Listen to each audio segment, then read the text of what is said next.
I'll be okay. I'm taking some chances. Oh, no, I am not. I'm not. I just want to make sure you can see me. I can see you. Yes, thank you. Oh, you can go on forever. I know. No. Okay. Good afternoon, everyone. I think we're going to go ahead and get started with our program. I'm so glad to see you all here in the afternoon. I know the cultural evening is right after this, and very happy to seeing you there as well. Looking forward to seeing you there as well. So on behalf of the Serials and other continuing resources section in IFLA, I would like to welcome you to our open program on transformative agreements. Whether you're here in the auditorium or watching on the live stream, thank you for joining us. My name is Andrea Wirth, and I'm secretary of the section, and I will be facilitating the session today. So what are we here to discuss? Farley et al. Define transformative agreements as an umbrella term used to describe contracts between institutions and publishers intended to transform the current primarily subscription-based journal publishing model to a fully open access model. Our call for papers asks for proposals to address whether access to research is increasing as a result of transformative agreements. Before I introduce our speakers, I want to take a moment to thank our committee members and officers for making this program possible. So I'm not going to read these names, but this represents everyone on our committee that had a hand in developing this year's program. Committee members provided ideas, wrote the call for papers, reviewed submitted abstracts, reviewed final papers, communicated with the presenters, marketed the call for papers in the program, and more. In particular, I would like to thank my co-chair, Zsuzsanna Gombos, who is unfortunately not able to be here today, but helped with planning for this session. I also want to thank the other officers, Ted Westervelt, who's chair of the section, for leading us through the program development, and Parisa Pazyar, also unfortunately not able to join us today, who is the information coordinator, and maybe you saw some of her work and her colleagues' work on Twitter. So many thanks also to the IFLA staff who helped us with our many questions, because we have not been in this big of a forum before, at least not in recent times. So why am I telling you all that? I'm going to take a moment just to encourage you to join us. We do a lot of interesting things. Some of our recent projects are on the screen, and we know that committee nominations are coming up soon, so we hope you will consider putting your own name as a nomination to our committee. So why you are all here today. Our presentations format is that we have 3 15-minute presentations, which should leave approximately 20 minutes for discussion. We're going to hold all the questions until the end, but you, as the audience, have 2 ways of asking questions. You can use the microphones here in the room, or ask your questions on Twitter using the hashtag shown on the screen. Questions received through Twitter will be read by one of our committee members in the audience as time allows. For our speakers, just to remember, to stay within the 15-minute time frame, so we have time for the questions and the discussion. Now I'm going to introduce all 3 of our presenters today. Our first speaker is Colleen Campbell at the Max Planck Digital Library, who advises on stakeholder engagement in Germany's nationwide deal agreements and coordinates 2 key library initiatives, the Open Access 2020 Initiative, a global alliance of research libraries that is driving the transition of today's scholarly journals to open access publishing, and the ESAC Initiative, an international community of practice dedicated to optimizing open access. Our second presentation is going to be delivered by Patiswa Zibani. Patiswa Zibani is working as lead collections and research support and subject specialist for the computer, electrical, and mathematical sciences and engineering for King Abdullah University of Science and Technology in Saudi Arabia. She is currently studying towards her PhD in Library and Information Science at the Durban University of Technology in South Africa. And for the final presentation, we will hear from Nicola Beek, who is currently licensing manager at the TIB Leibniz Information Center for Science and Technology in Hanover, where she is responsible for the administration of TIB-led consortia, including the negotiation of licenses and transformative deals. So with that, I'm going to turn it over to Colleen. Thank you, everyone, for joining us. Here we go.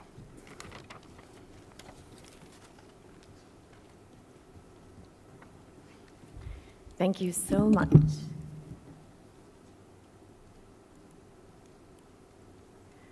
Okay. Thank you very much. It's really an honor to be here. In my presentation, I'm going to give you just some context and perhaps I would say a high-level view, bird's-eye view of what's happening in the landscape. Also because my two fellow speakers here are going to give you a lot of good information that is more practical and down into the weeds. But before I started, I really am curious about all of you. So really quick, this is serials and continuing resources. Show of hands, who negotiates subscription agreements? Okay, of you, how many of you have also signed a transformative agreement? Almost all. How many are signing open access agreements, open access publishing agreements?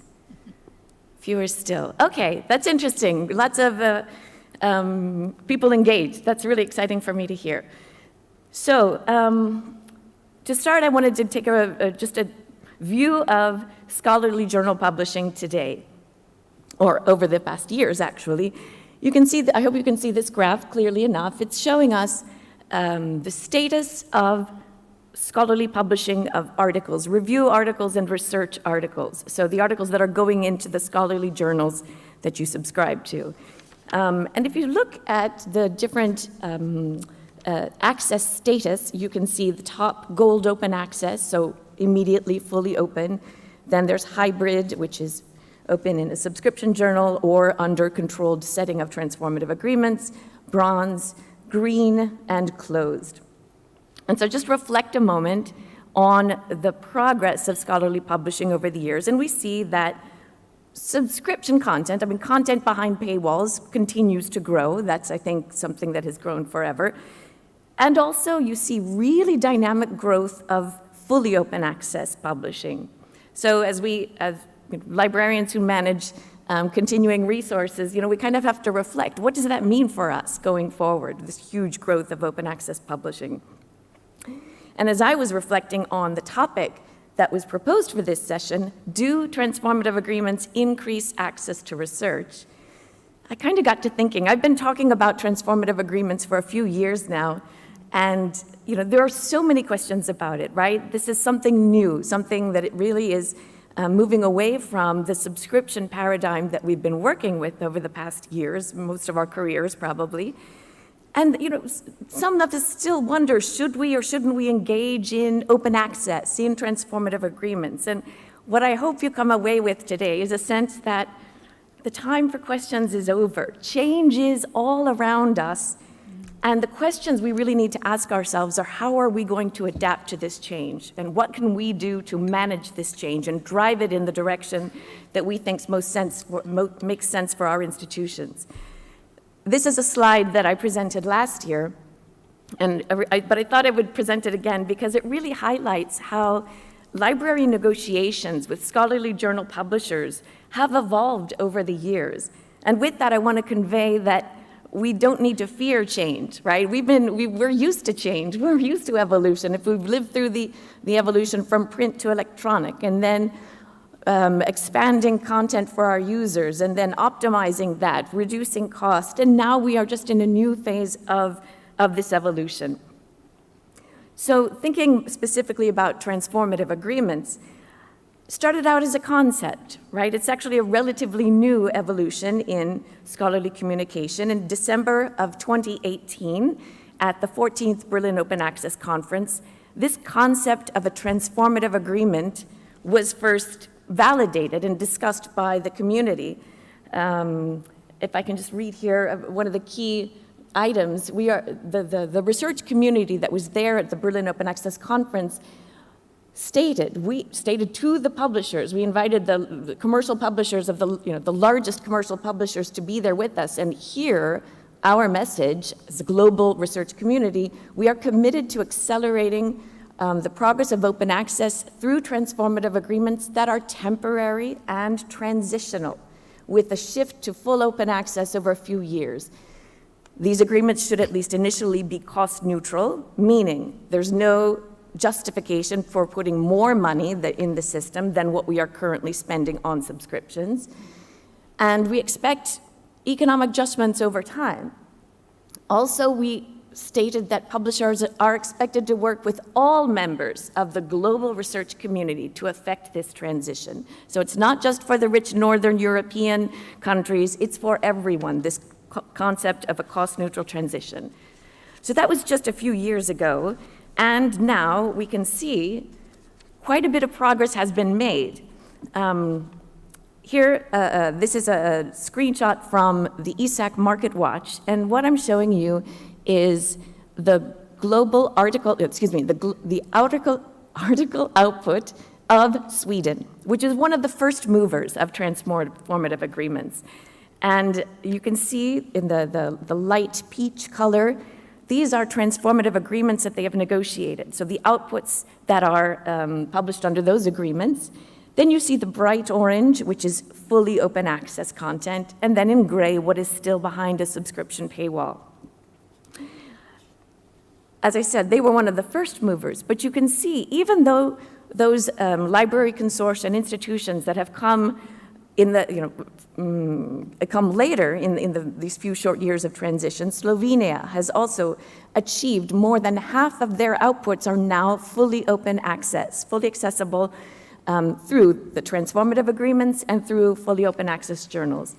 But this is a phenomenon that is reaching the world. We are now also in Latin America, where Colombia launched a strategy of transformative agreements, and in November last year, they managed to sign 3, which were really groundbreaking. So the combination of their fully open access content, which is, in Latin America, we have a long tradition of fully OA, together with transformative agreements, they are at an extremely good place in terms of making their research available. So transformative agreements have really proven to be a viable mechanism to accelerate and manage the open access transition. But I would say that even more, transformative agreements are really now an imperative for research institutions who have any hope of fulfilling their open access mandates. Here I'm showing you a graphic from the University of Groningen, pardon my Flemish or Dutch, I don't know what it is. Over to the right, you see the level of their outputs and what is made open access. The very top slice, the teeny tiny slice, is what is still closed. Then you have content that is made available openly in their repositories. Content that is hybrid OA, so for the most part under the controlled setting of a transformative agreement, because in the Netherlands they were also one of the first movers and have had huge success with their TAs, and finally fully open access. So ultimately TAs have earned a rightful place alongside open access gold, alongside diamond, alongside green open access. They're truly an essential element to library strategies today in terms of negotiations with publishers and scholarly publishing, as well as the open access and open science objectives that you may have at your institutions. So what do transformative agreements do? How are they transformative? That was the submission that we put together with my colleagues.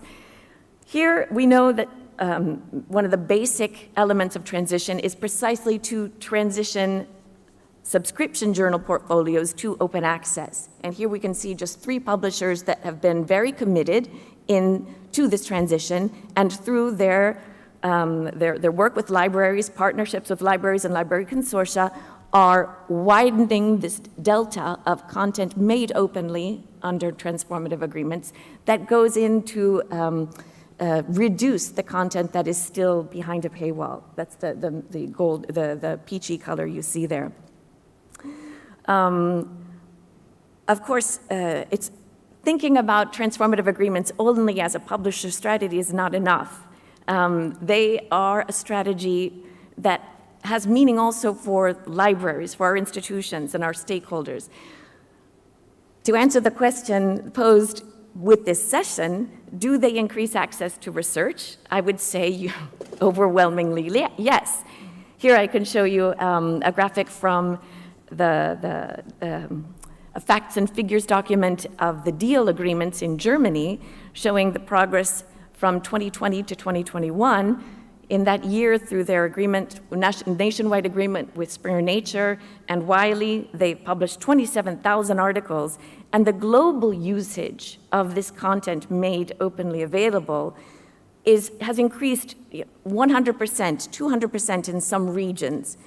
And that is, I mean, that's pretty incredible. There you go in terms of the, impact for readers around the world. Another interesting fact that's not shown here is the fact that 70% of the usage, global usage, so outside Germany, of the content published openly by German authors is unidentified usage. So, I mean, a good portion of that might be from institutions who are accessing remotely, but a huge portion is also researchers who would otherwise not have access to that content.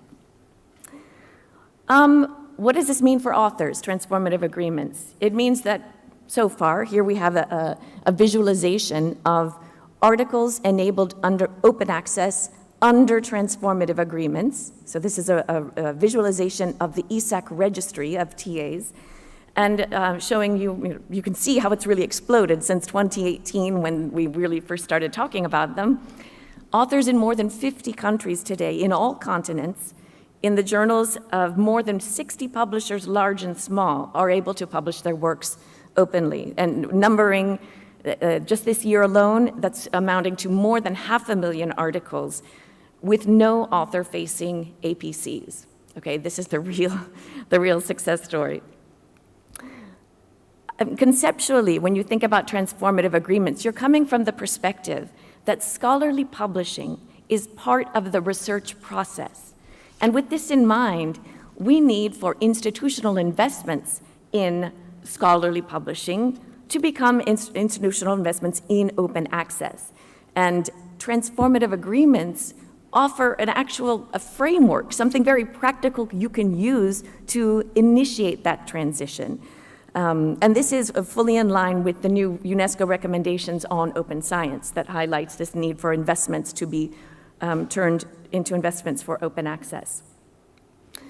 And finally, TAs are an opportunity for libraries to drive this transformation, right? The change is happening around us, and we need to get out there and manage it ourselves. So I'm just going to highlight some of what we call transformation drivers that are contemplated in transformative agreements, right? So if you go to negotiate an agreement, you will look at open access publishing. The goal is to have all of your authors' outputs published openly. It's reworking how the money you spend is not spent on a big subscription access, but it's spent on the articles that you publish or your authors publish. It's making a sustainable transition, right? In many cases, we don't even know how much our authors are publishing, right? And we don't know how much is being spent. And this is a way for us to get our arms around that and start managing it. It's about price transparency. It's about setting up workflows, which are brand new for many of us. It's about gathering that data that we need in order to prepare for an open paradigm that is coming, if we remember that, the graph I showed at the very beginning, and the growth of open access. So this is all very complex, and my colleagues will highlight some of the work that you are actually doing to negotiate these agreements.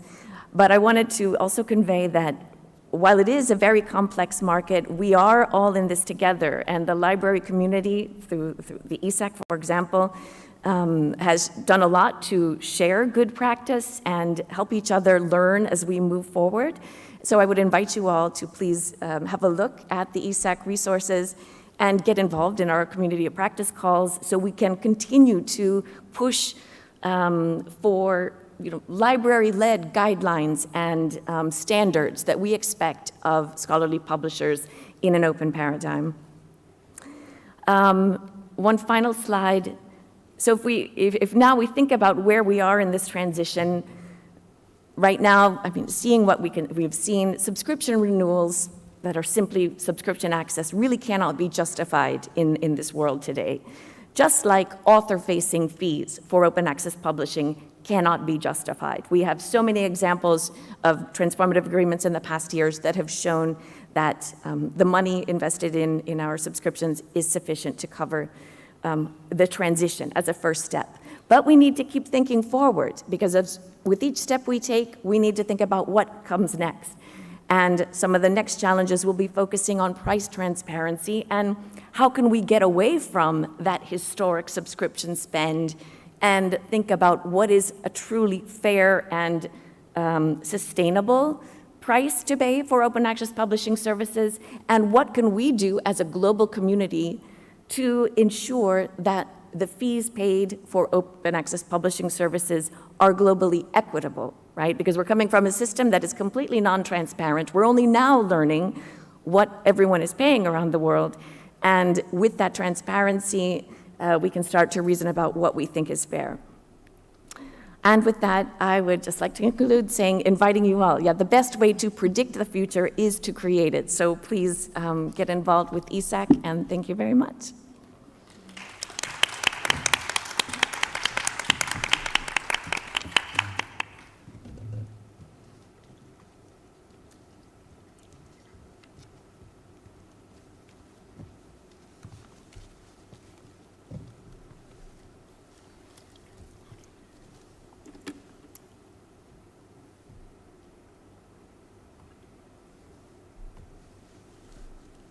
Hello, everyone, and thank you, Colin, for a great presentation.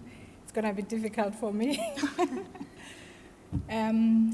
Afternoon, everyone. I'm Patiswa Zebani, and I'll be taking you through our experience and journey in negotiating transformative agreements as an individual institution. This is my university. Okay, can you hear me now? This is my university, King Abdullah University of Science and Technology. I'm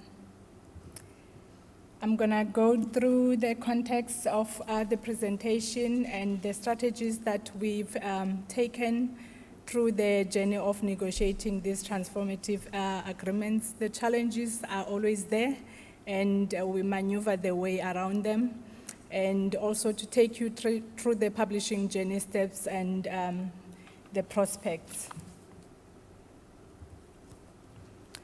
KAUST is a fairly young STEM graduate institution. To be precise, it's 14 years, and it's on the shores of the Red Sea in Saudi Arabia. And we perform curiosity-driven research that address global concerns in the area of food, water, energy, and environment. I suppose because of the place that we are in, so those are the key focus areas for the university. And it's an extensive research institution with a very high number of published documents, papers every year. And the library. We support academic and research programs within the institution, which are mostly in STEM disciplines. And we are mostly, our resources are in e-format. 99% of the resources are online, which serves the purpose of the institution as a research extensive institution. So we have our collection online. We are open 24 hours, and we are the first institution within the region, the GCC region, to sign an open access mandate. And that was in 2014. And as a result of that, we have built a successful repository, which is supported by policies and tools that we use for integration to other platforms that are important within the research sphere.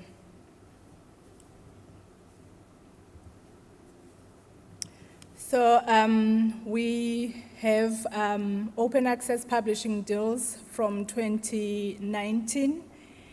And as a signatory of the Open Access 2020, we had set the goals to reach 100% in terms of open access. And we formulated a strategy that was based on 3 principles. The first principle was the repository route. where we required our authors to submit accepted author manuscripts to the repository. And for the embargo, that goes from 0 to 24 months. And this was a success because in 2021, we recorded an achievement of 77% in terms of submission. The second route of the strategy, it was converting subscription to open access publishing through the transformative agreements. So this was for hybrid journals that required no additional payments to be added, or if there's an additional cost, there should be a certain agreement in terms of the number of free APCs, free articles that will be able to allow our publishers to publish.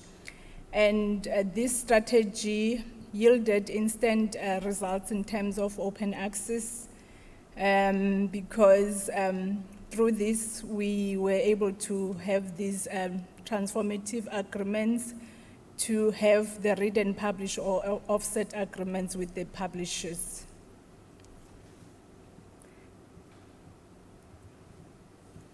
And the third route, it was to get APC discount for open access gold journals. And that meant that we have to inform our publishers that they have to manage some aspect of this because we do not have the central payment system. So they have to monitor that when they are submitting, they have to make sure that they select this offer for them and it's reflected on their invoices. However, there's always challenges in doing something that is new, and the open access publishing landscape is very complex. So we had our fair share of challenges. Firstly, it was with the big publishers. As we all know that this is an environment that is gaining traction, it's becoming difficult for individual libraries to engage with big publishers regarding these deals because they have their own strategies and they have their own priorities, and some of these are based on the geographical region of the continent, and they also look for more institutions that are at national and country consortiums as opposed to individual institutions like ourselves. So sometimes they don't want to touch us as individual institutions. They go with their consortiums at national or regional level. So another issue that we had challenges in, it was the complexity of the workflows that was presented by this new area that we were engaged in.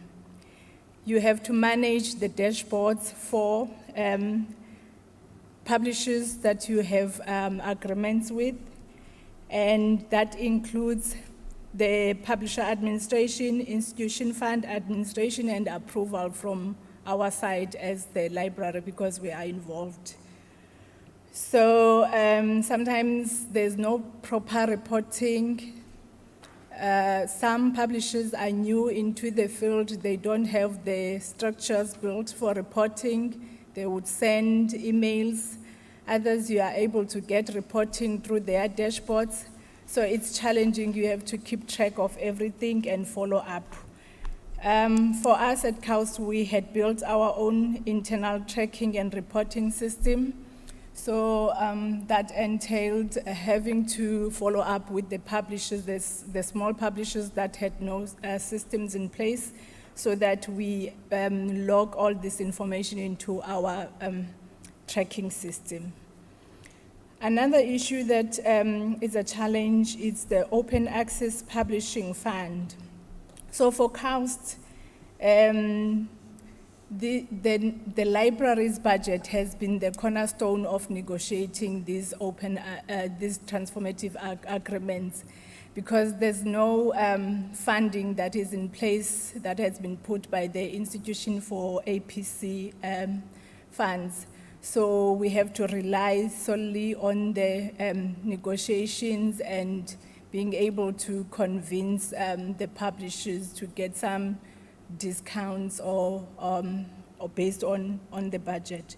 So sometimes we would get help from the Office of the Sponsored Research by having them release some funds for us to be able to add onto the pool of the budget that we have as the library. And another issue that we faced is the unavailability of the central payment system. The library doesn't have a central payment system, so if there are deals that provide free or discounted APC, it's the author's responsibility to follow through, because we will not be able to check. But through the reporting, if we are able to pick up the reporting and the internal tracking system that we have, if we are able to see that there's an author who had published without using the discount, we try and mediate and see if we cannot use the token that could have been used. The awareness among researchers, it takes time to raise that for them to understand the importance of open access publishing. For them, it's just that they want to publish, and that's all. Sometimes they see this as a complex process, and all they want is just to publish. So what we have done is to have university-wide announcements about the transformative agreements and the deals that we have, so that at least they are aware. But you get that sometimes they do go ahead and publish without using any of the tokens or that are available for them to leverage. We also do not have a dedicated personnel in the library to do this job, and it's becoming complex, because there's additional work that has to do with agreements and the workflows. So we use one of the subject librarians to mend this role, but we need someone to work in this area. The process and the journey of this open access publishing, it involves data analysis. So how do we do that? We look at what the institution needs in terms of open access publishing and the areas where they are mostly publishing. And we also try and track their spending in terms of APCs, although sometimes it's not easy to get the full extent of their APC spending, but we try and track that. And we also look at the publishers' offerings in terms of open access publishing models, and what we could use and leverage on. So as a basis of our negotiating, we approach the manager and we present, we approach the publisher and we present our strategy. Our strategy is based on attaining cost-neutral and sustainable and transformative agreements. So when we are discussing these agreements and negotiating, we look for costs in terms of reading and publishing, and the number of free articles that we can get in terms of APCs, whether it's limited or unlimited, and the author's workflows. Is it easy for them to navigate the workflows and the licenses that are there, and how the reporting is in terms of frequency, and what do we do if we have unused APC? Do we roll over that to the next cycle? So those are the pointers that we use when we are negotiating. As I've mentioned, in terms of promoting, we use university-wide announcements, and we do also awareness sessions that are semesterly, and we use the Open Access Week as well to promote this. And we also use the LIP guide that we have. This is the LIP guide that we have, and you can see what kind of agreements do we have there. So my time is almost up. So we also manage the deals by monitoring what the number of APCs that have been used, and since we don't have a central payment system, we do not handle that. It's still a new area, and we are continuously shaping our approach, and we are hoping that with time and with getting more knowledge from the other partners and the community, will get this right in the end. And yeah, what we're hoping is for a new revised open access policy and the strategy that will include the university-wide high-level management, and we are hoping that we could get a central budget for open access publishing. Thank you.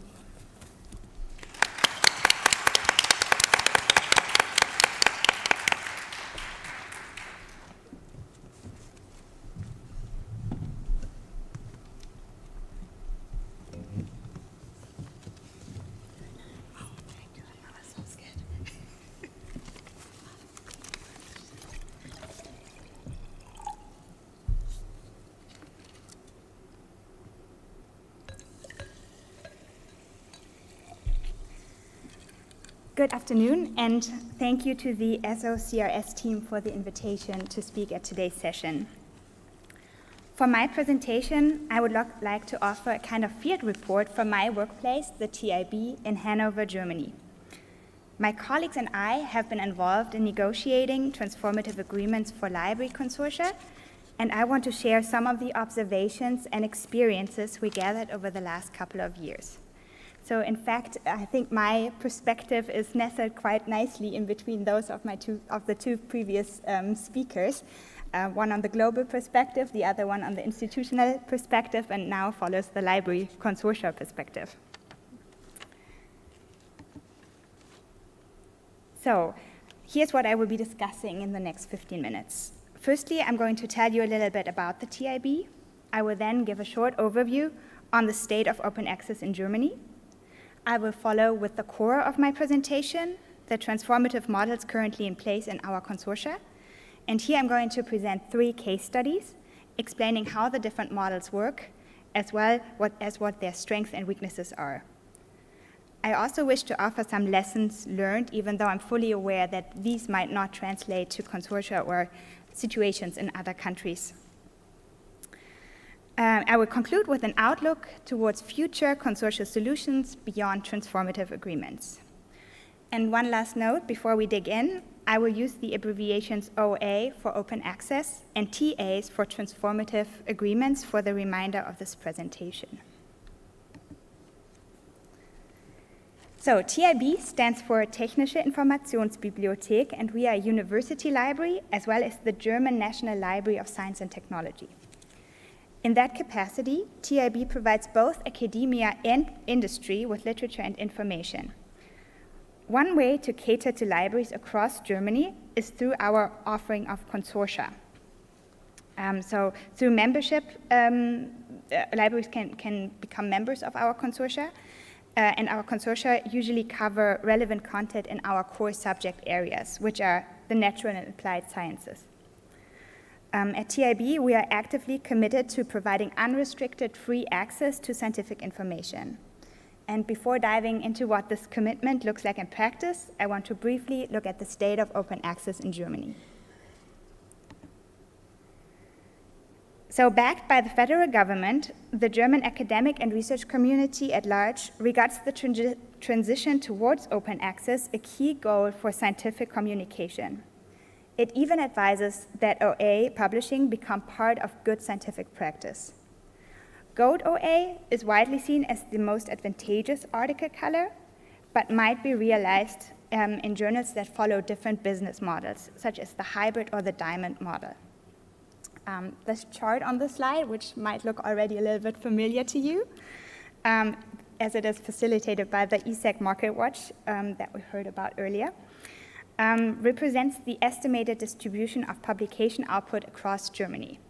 So we see here that about 50% of scholarly articles in gray are still behind the paywall, and about 30% of articles are published OA under transformative agreements, that is that peachy color.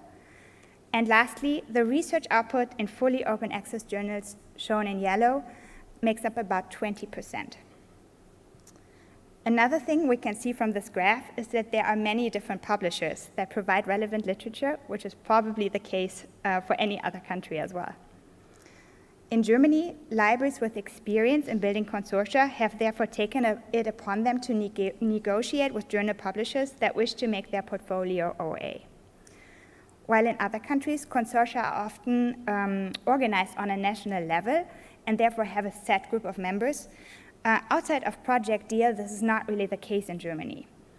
So that means that TIB's consortia are very diverse in their membership. They range from 5 to almost 130 members and service all types of institutions, large and small.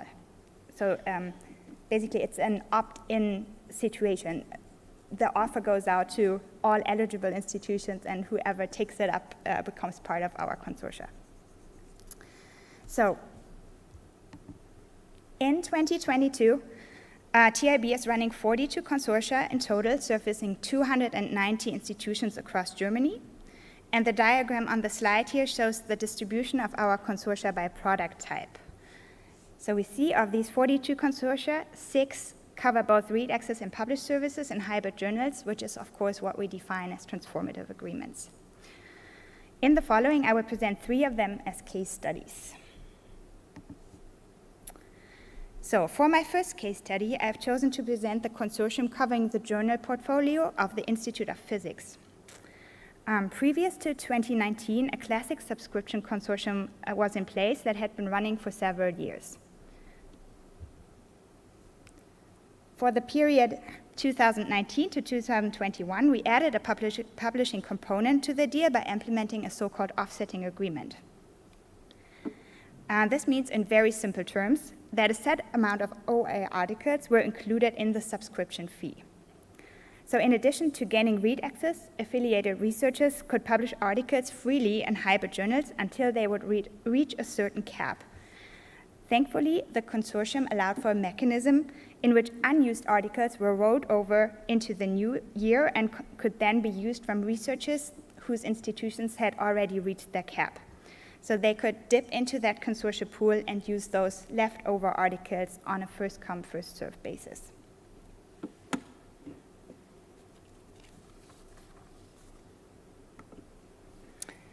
So overall, TIB considers this a successful first step towards transformation, as the offsetting model is cost-neutral and relatively simple. Over the contract term, the count of OA articles increased by almost 25%, and the consortium has welcomed new members every year, proving that the model was attractive and low threshold. Points for criticism are that not the entire sum of subscription costs was converted into publishing opportunities. Also, only part of the publisher's portfolio fell under the agreement.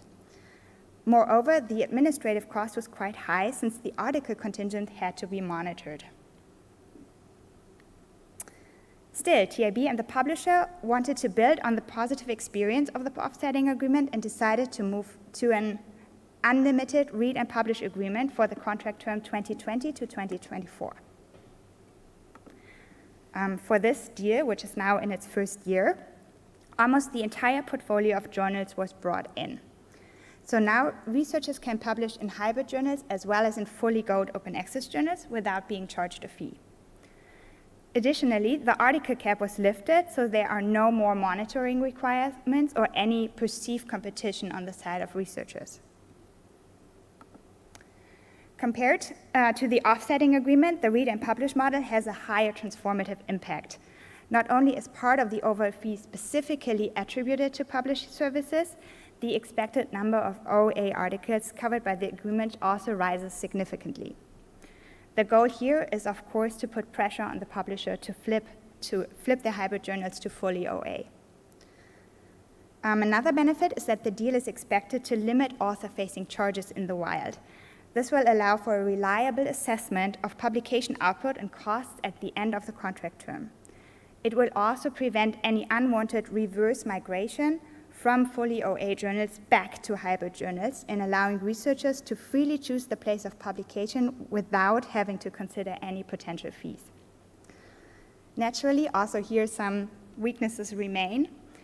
There is a moderate price increase reflecting both the inclusion of Gold Open Access journals and an assumed growth in research output. And there's also a couple of partner journals that could not be brought under the agreement at this point.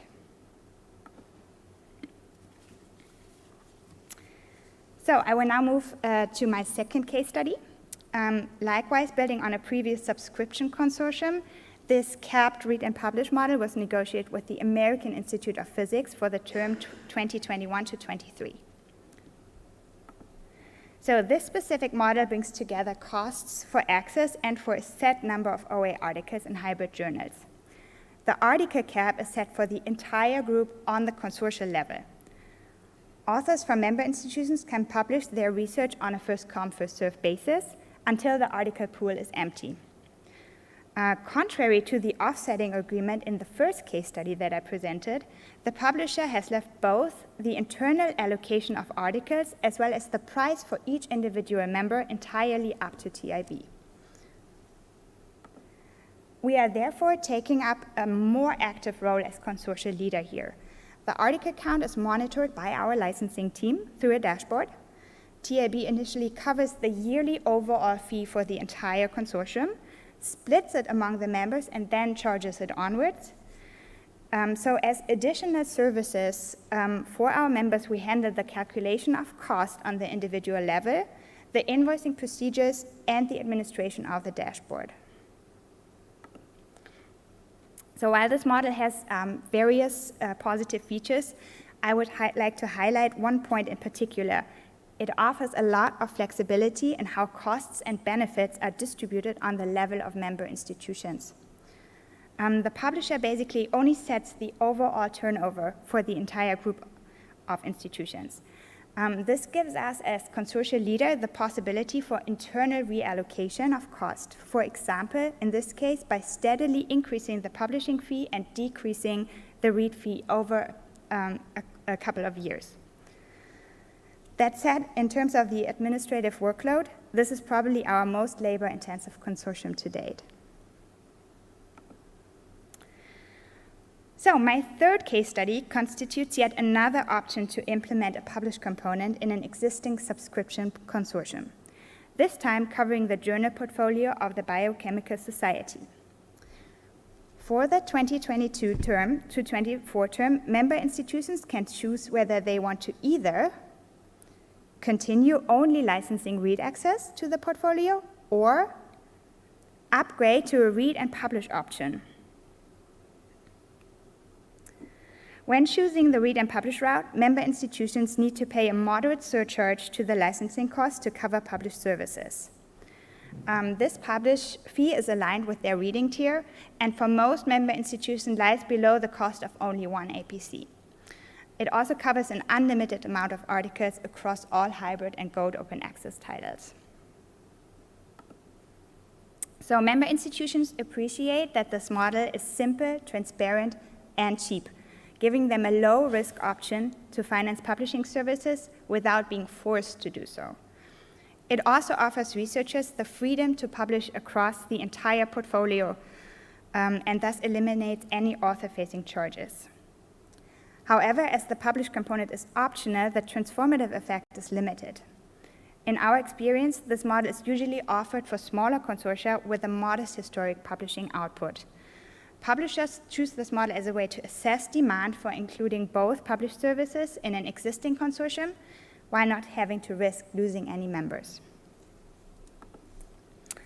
So I believe that the takeaway from these case studies is fittingly summarized in this statement. TAs are not the perfect solution, but they are currently the most practical tool for increasing OA publication opportunities. There are features that work well and challenges that persist.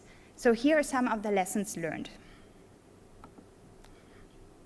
As some models, like the read and publish model, have gained popularity and therefore more publishers are familiar with them, it makes sense to build on those and to develop them further to the advantage of the scientific community. While TAs also open up possibilities for establishing new consortia, in our experience, risk sharing is easier when the partners can build on a long-standing history. It is also key that the goals and expectations of all stakeholders are clearly communicated from the start while still allowing for flexibility and willingness to compromise. It has also proven valuable to discuss the practical implementations and the workflow early and in detail. There are also several challenging factors that accompany the move from subscription agreements to TAs. Here are only 3 examples of those. So 1, TAs are labor-intensive and require more effort from all stakeholders. That's why they sometimes take even years to negotiate. Also, the implementation of TAs into existing workflows and systems can be challenging. And as consortia leaders, we therefore need to consider carefully our resources before attempting to build a consortia with a publishing component. Secondly, reliable publication data is not easily attainable, especially for larger groups of institutions.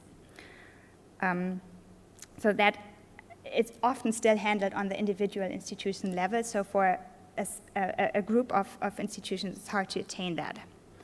And then something that was mentioned earlier as well, solid financing flows for centrally covering publication service are not always in place yet.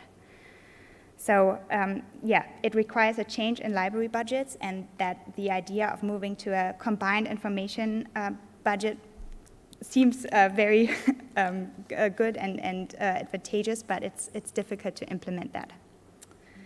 So before I end my presentation, I would like to look at what is next.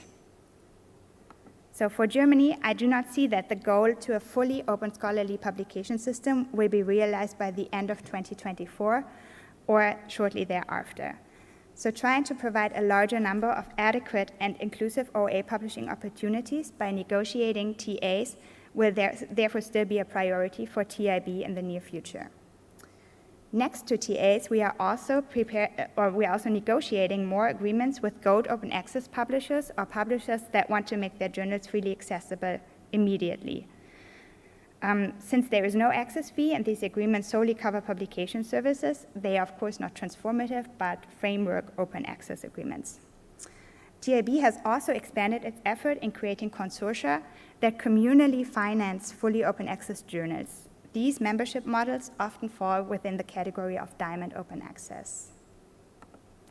So I hope that I've provided some valuable insights into TIB's consortia business, especially when it comes to transformative agreements, and I'm happy to answer any questions. Thank you for your attention.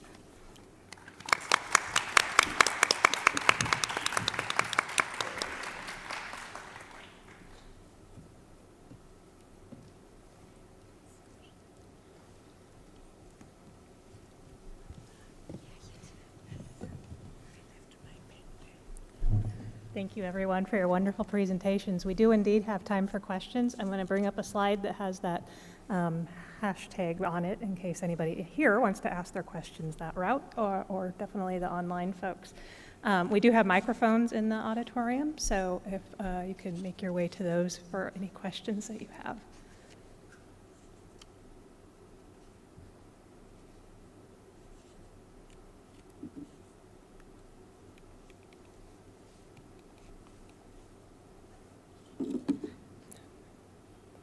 Hi, my name is Elma.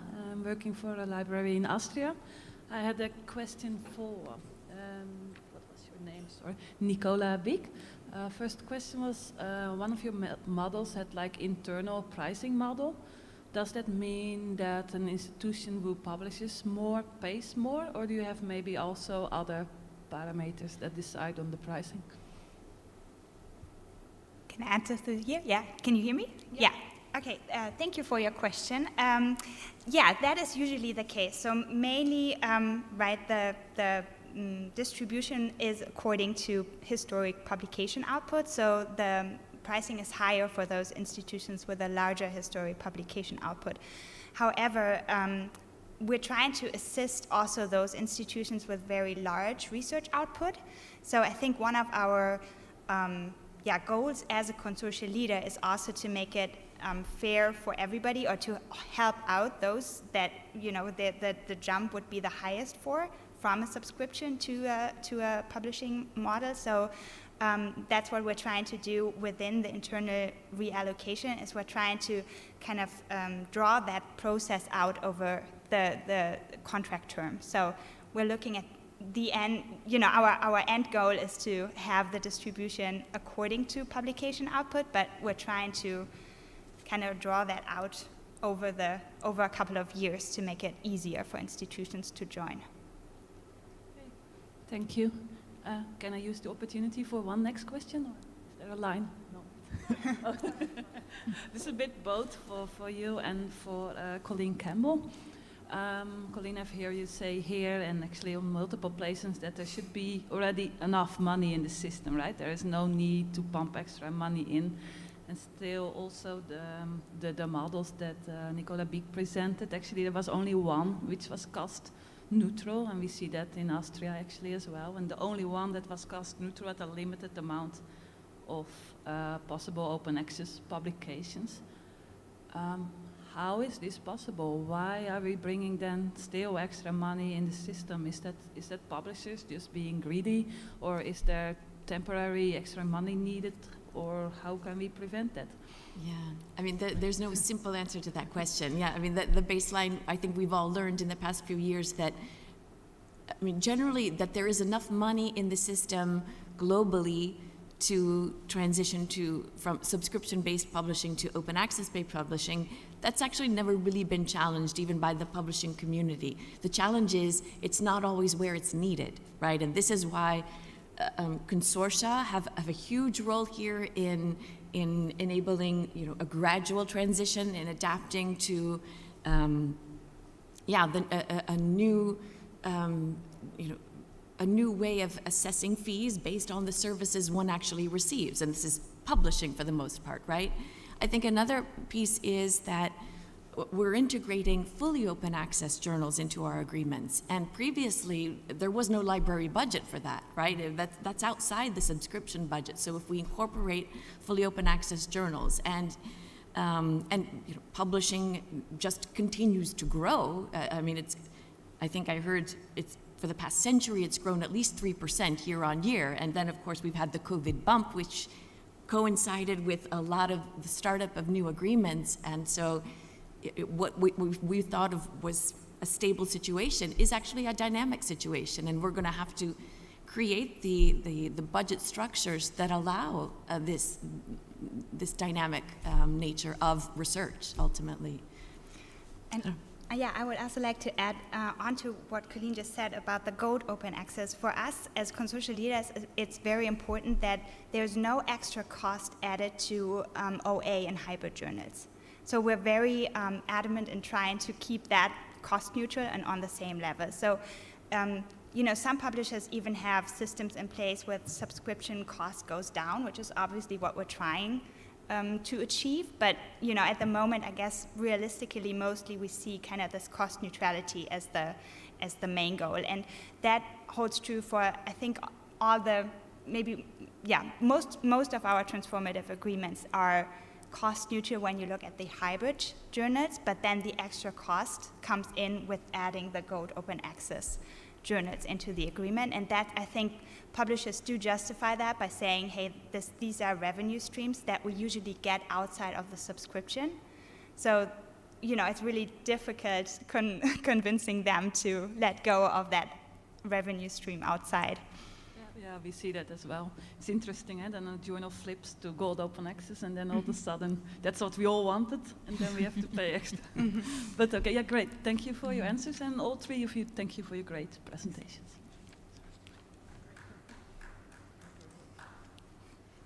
Hi, Lisa Janicki Hinchliff at the University of Illinois at Urbana-Champaign, but my interest here in this session is not as somebody who works in serials or acquisitions or licensing, but as somebody who takes this as my object of study and research and writes for the Scholarly Kitchen a lot about transformative agreements. So one of the things that you mentioned, and the last speaker, was the increased cost of administering, if you will, and that was also alluded to by our speaker from KAUST. And I know, Colleen, having read the reports out of the structure of the licenses from Max Planck, the project deal with Wiley and the like, is there's an administrative fee in those contracts that's to administer that, whereas other consortium are taking that as a consortium expense. So I'm wondering if we have any sense yet of two things.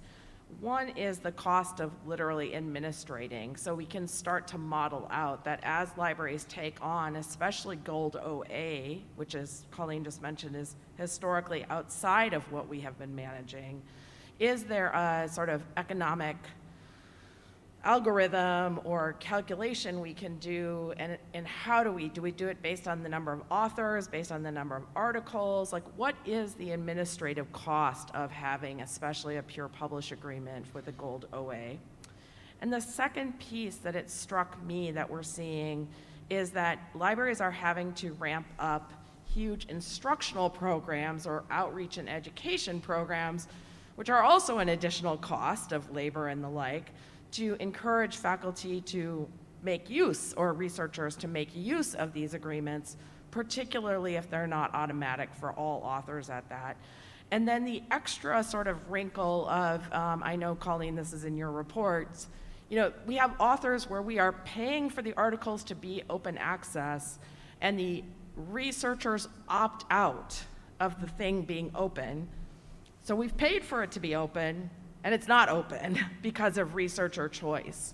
So I'm just trying to puzzle through like the full cost of managing this sort of new model, and what libraries that might be stepping up and thinking, oh, maybe I want to do this, so that they can sort of be fully prepared. So I realized I've asked about a lot of different costs there, but I'll sit down now and you can address whichever of those you're most prepared to. Thank you.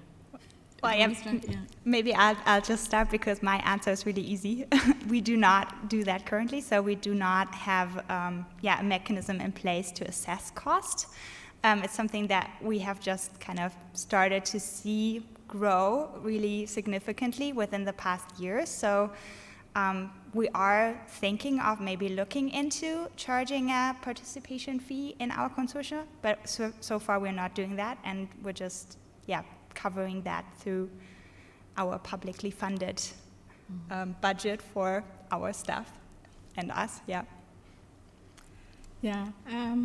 We have not as well, because it comes in two aspects. The managing the labor, which can be done either by the library by having personnel dedicated to that, but there's also the economical aspect of it, where you would have maybe to have a dashboard, and you would have to pay for it through sourcing from an outside provider.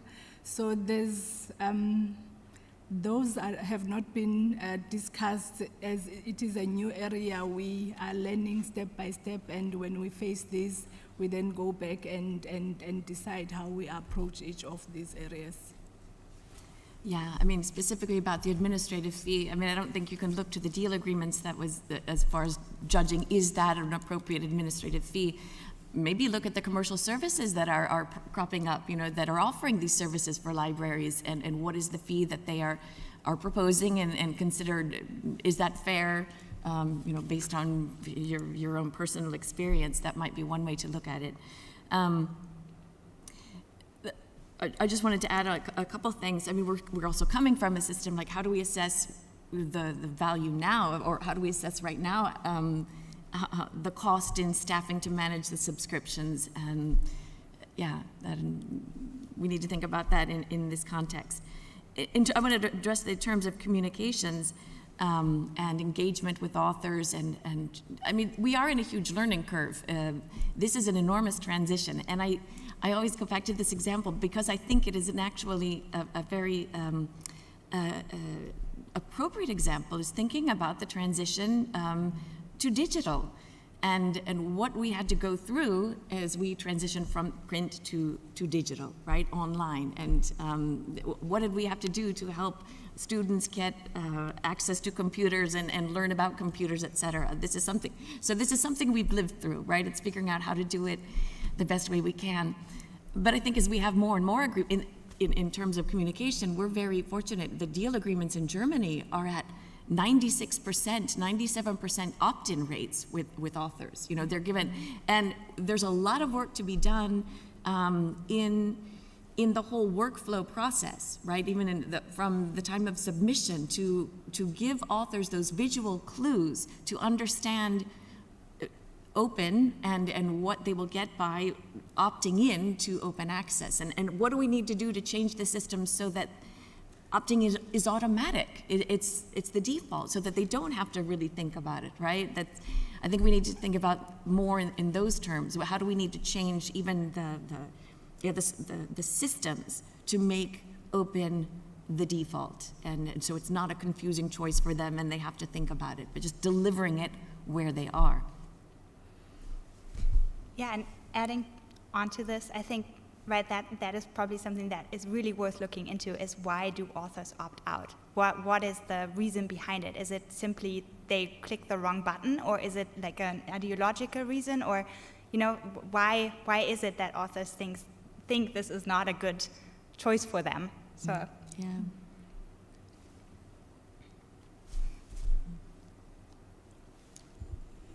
Go ahead. Okay, next question.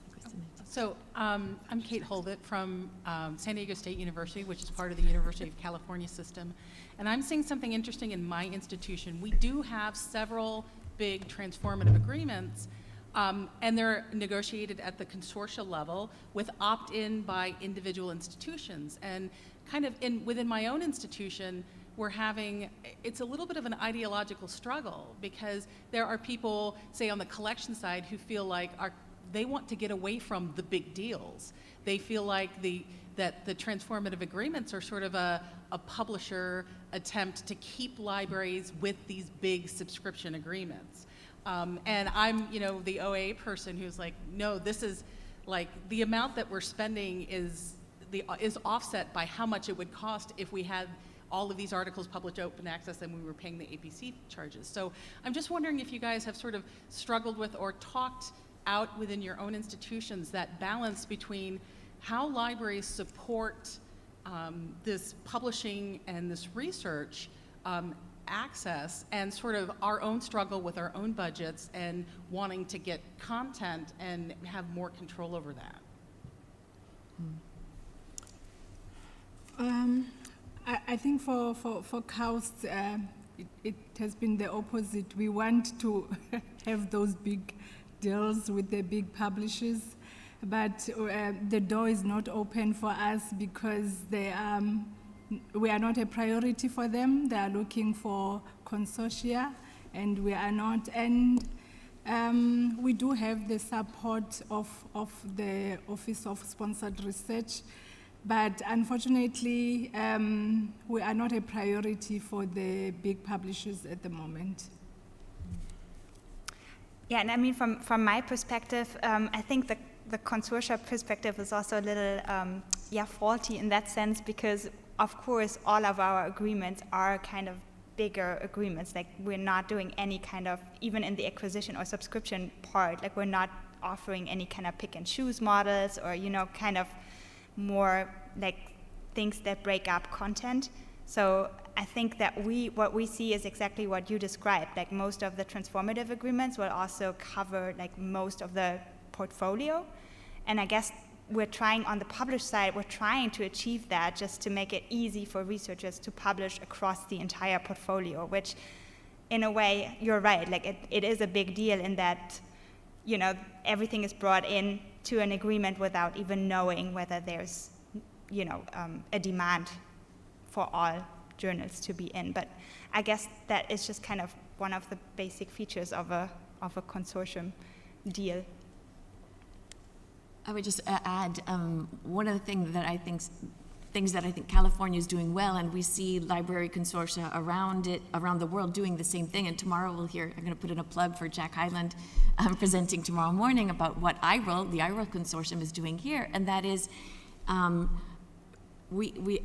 and it's what I tried to show earlier as well. It's not one approach that is going to get us to an open paradigm. It's multiple approaches simultaneously moving forward. It is repositories, it's Diamond OA, and it is having a strategy for transitioning subscriptions. That way we can meet the needs of all of our authors.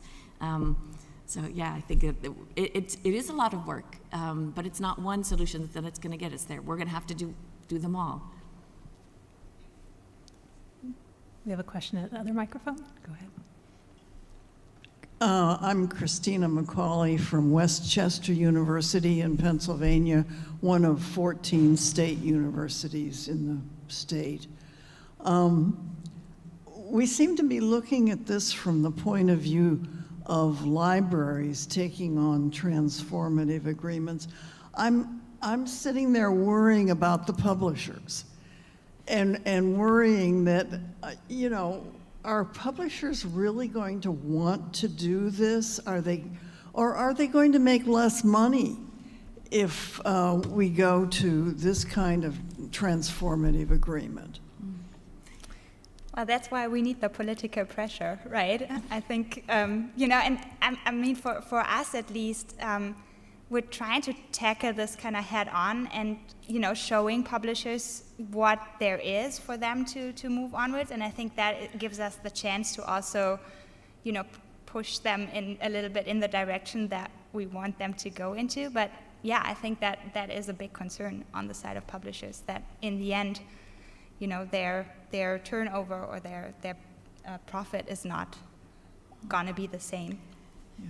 We also have to think about, I mean, publishing is a profession, right? They do work, and but at the same time, I think the majority of publishers are wanting to do quality journals, right? We're after quality publishing services, and especially when you think about learned societies, you know, the smaller publishers, independent publishers. For them, the transition to open access might be daunting, certainly, but ultimately they are about research. They are researchers themselves, and good science is achieved best when it is open. So I think that they see the value in openness.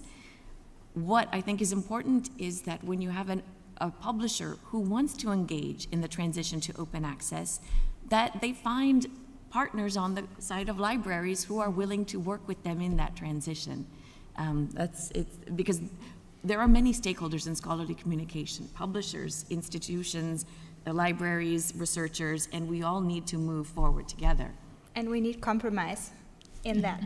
Otherwise, it's not going to work. Well, I think you're very idealistic, and to me, the publisher is interested in the bottom line. Mm-hmm. And wants to make a profit. Yeah, and for a lot of, for many years, they were able to, you know, take advantage of the situation they had with non-disclosure clauses around our agreements, and you know, metrics around assessing cost per download, for example. I mean, what does cost per download mean in an open access world? If we move to an open access world, we can define new metrics for what is an appropriate fair cost for the services we are being provided. And that's a whole different ballgame then, I would say. Yes, I think it's good to work as a community so that we keep informing each other, and that's best way to build strategies on how to deal with the publishers. I think we have time for the one last question at a microphone. Hi, Colleen. So this is a question where I think we've hit on some of it, but I wanted to bring it back in terms of like, you have obviously very aptly proved that open access means, you know, more research and better research. You know, you showed that today. All of you have shown that to some degree. But what are we going to do about the culture? Yeah, when it comes to like researchers and some of the metrics that are out there, you know, like the impact factor, the ISI ranking. You know, I know in some countries this is taking less of an importance, but there is a large cohort of countries that still want those metrics. They still want you to, you know, publish in those journals. They will give you tenure and all of that. So unless we can get like some of those top journals to really flip, it's going to be very difficult still, right, for us. So that's two issues, right? The publisher willing to flip that one, and also the authors and their, you know, route to success, right, in where they want to, you know, disseminate their work. Even though we know, you know, that the proof of concept exists, that it's always better for everyone to go open. So, you know, would you say you're still up against that, you know, that cultural trend, you know, or would you say it's slowly dissipating?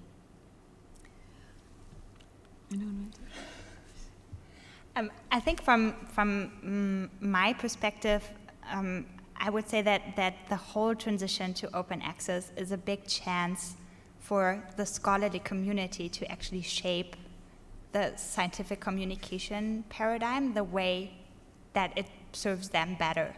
And I mean, of course, there are a lot of, you know, that's a lot of work, and there needs to be a lot of changes. But I think it is a chance to shape that in a way that benefits the science and the researchers, the scientists and the researchers. But I'll hand over to. So for KAUST, I think announcing and advertising the existing deals has garnered more responses from authors and publishers and professors within the divisions in the university. So we would get queries whether they're asking if there is an available open access publishing model within this, and it's mostly one of the highly rated publishers. So they are interested in using the models, but it's the availability of those models within those high impact factor journals that is becoming an issue with us. I would just make, there was a lot there. I'm going to make just 3 comments that are somehow related, perhaps, to what you've raised. One, you know, the high impact journal, why can't we make it open access? I mean, there are a number of agreements now that cover, for example, nature research journals. So we can see that even the high rejection rate journals are looking to transition to open access.